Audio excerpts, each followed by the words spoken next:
Hey guys, we're going to be looking at a study for TMJ dysfunction that is comparing dry needling and upper cervical spine manipulation to a splint, joint mobilizations, and NSAIDs. This is for pain and range of motion in patients with jaw pain.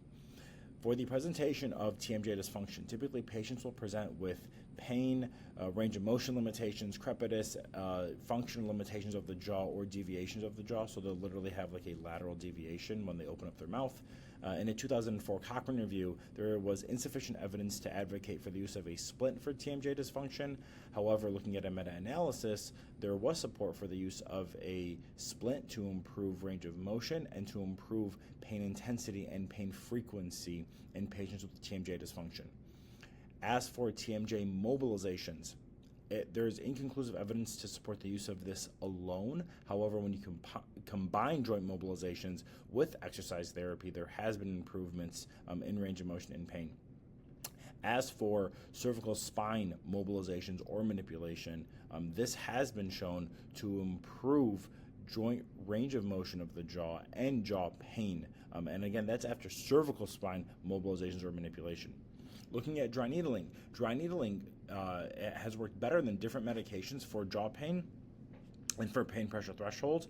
And then looking at a systematic review, dry needling and wet needling has been shown to improve range of motion and pain in patients with TMJ dysfunction. So while looking at needling alone or manipulation alone, both of those have moderate evidence for effectiveness with effectiveness for TMJ dysfunction. However, the purpose of this study was to combine both of those. So as you guys can see, the purpose of this multi-center randomized clinical trial was to compare the combined effects of dry needling and upper cervical spine manipulation to splint therapy, NSAIDs, and TMJ mobilizations in patients with TMJ dysfunction. You guys can see that there is the inclusion and exclusion criteria. But we're going to be looking at the intervention. So for these patients, they received up to 8 sessions or 8 treatment sessions for the experimental group. That's dry needling and cervical spine manipulation at a frequency of once to twice per week over a 4-week period.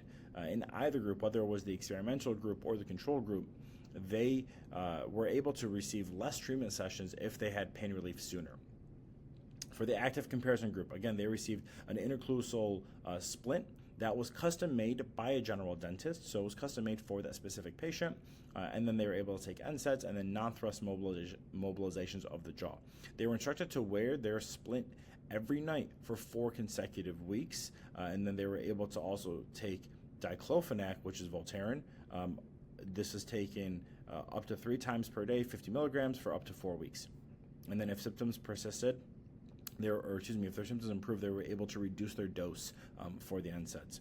As for the mobilizations, they received up to 10 minutes of joint mobilizations of the jaw. As for the dry needling group, again, up to 8 sessions over a 4-week period, once to twice per week. The etiology of TMJ dysfunction is unknown. However, we know that it has something to do with overactivation muscles of mastication, namely the lateral pterygoid, as well as a disruption of the joint capsule of the jaw and the articular disc.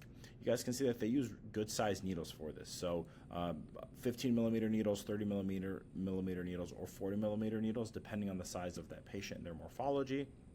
And most importantly, the clinician was able to manipulate these needles. So they were not just put in and they did pistoning or whatever. They were able to put the needles in, they set this up to electrical stimulation, and they were able to manually wind these needles bidirectionally, and they were able to continue to do so throughout treatment. So every 4 to 5 minutes as needed in order to achieve an appropriate dose. Namely that they had to have some form of an achy sensation or tingling, deep pressure, heaviness, or warmth. And we know that you need to have this type of a sensation for good clinical outcomes. That needle manipulation has been linked to mechanotransduction, vasodilation, and it was able to improve pain both centrally and at the site of the issue. So both peripherally and centrally reduced pain. The experimental group also was able to receive at least 1 joint mobilization of the upper neck. That was either C0, C1, so the OA joint, the AA joint, or C2, C3. And this has been shown, again, to improve range of motion and improve pain in the jaw. You guys can see their needling protocol, 7 different needles, as well as upper cervical spine manipulation. And they did not include exercise in this study at all. And the reason for that was some meta-analyses have shown that exercise therapy did not significantly improve functional outcomes. So they wanted to also, control the study really well, and for that reason, the dosage for exercise is really hard to know what works well for that patient. And since the frequency, intensity, duration of exercise remains unknown, they did not include it in the study. As for outcome measures, the primary outcome measure was jaw pain intensity over the last week, utilizing the visual analog scale. Secondarily, they looked at pain over the last 24 hours, active range of motion of the jaw, and then also the global rating of change, or the GROC. That GROC is a -7 to a +7 scale, with -7 meaning that the patient is a great deal worse, and then a +7 is a great deal better, or like 100% better, and then 0 is no change.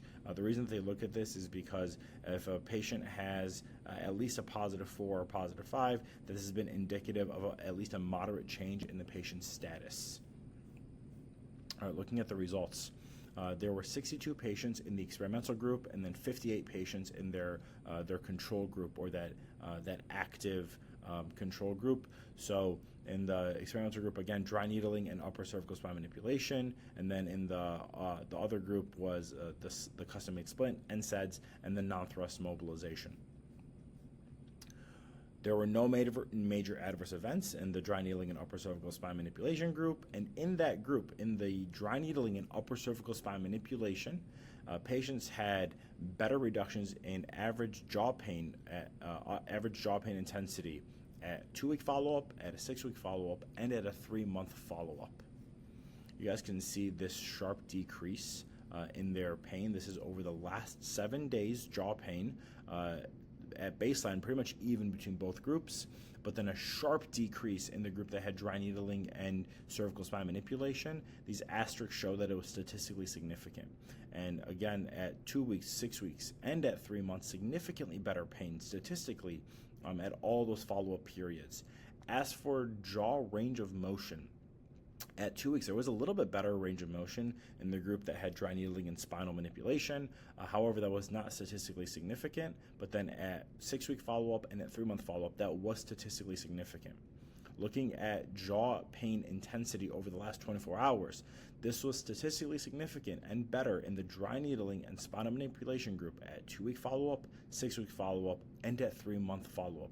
Again, they only treated them up to 4 weeks, so they continue to improve even after they ceased treatment. Because again, it was up to 8 sessions, once or twice a week for a 4-week period. But they're following them up even after they ceased treatment, and they were still better when they had dry needling and manipulation done. So a mean of 6 sessions was needed, meaning a lot of these patients were getting better even before they got to those 8 treatment sessions. The dry needling primarily targeted the inferior head of the lateral pterygoid, the superficial masseter, the anterior and superior, and the anterior inferior aspects of the temporalis muscle, the joint capsule of the TMJ, and that was combined with the upper cervical spine manipulation. That resulted in greater improvements in average jaw pain intensity over the last week, greater jaw pain intensity over the last 24 hours, and better active, pain-free mouth opening range of motion. In comparison to the group that had their custom-made splint, joint mobilizations, and NSAIDs. Now, talk about a review of other studies. So this is a review of 7 trials. They concluded that there was limited evidence to advocate for the use of acupuncture for TMJ dysfunction. However, when you look at these actual trials, only one of them actually manipulated the needle or manually wound those needles. And 60 of the 91 needle locations were inserted into distal points, like in the hands and in the feet, which is far removed, obviously, from the jaw. So when people are looking at needling studies and saying that they don't work, well, if you look deeper into these studies, you see that they're really not well-selected points. They're kind of all over the body, especially for some acupuncture studies. But acupuncture and dry needling that has been directed into the local muscles of mastication and manually or electrically stimulated has been shown to statistically improve pain, function, range of motion, and that is the same case with this current study. The number of studies that recommend acupuncture or dry needling for joint osteoarthritis, they focus on the joint, but not necessarily the muscles surrounding that joint. And the reason that this can be advantageous, the way that we are treating our patients utilizing needles in the joints and in the muscles, has been shown to facilitate mechanotransduction of the periarticular connective tissue, improve vasodilation, improve blood flow, endogenous opioid release, and improve microcirculation. Similar to this study, what they found, the use of spinal manipulation directed at the upper cervical spine has been shown to improve jaw pain, mouth opening range of motion, pressure, pain sensitivity, and mandibular kinematics, so the actual way that the jaw is moving, in patients with TMJ dysfunction or neck pain. And that might be due to the movement of the OA joint and C1 through C3 facet joints, and the neurophysiological association and activation of the muscles of mastication. Part of the reason for this is that the jaw itself is innervated by the trigeminal nerve, and the trigeminal cervical nucleus, which receives input from C1, C2, C3 dorsal horns, also receives input into that trigeminal cervical nucleus. So if we can decrease anything that's causing noise in the trigeminal cervical nucleus, oftentimes that can reduce symptoms of other structures that are sharing that same innervation within that trigeminal cervical nucleus. Also, if we can just reduce some activation of the gamma motor neurons that are maybe overactive because of a dysfunction at the upper cervical spine, remember that overactivation of the gamma motor neurons leads to an overactivation of the alpha motor neurons, which might be causing the actual muscle contraction or those overactivated muscles of mastication in the jaw. Limitations for the study: 1, it didn't have a placebo. 2, those that were doing the treatments may have had a treatment bias. They were all in that fellowship program, same fellowship program that I went through the American Academy of Manipulative Therapy. And then 3rd, those splints that were made, they were custom made, which is kind of a good thing, but also a limitation because there could have been differences as to how those splints were made between those different patients.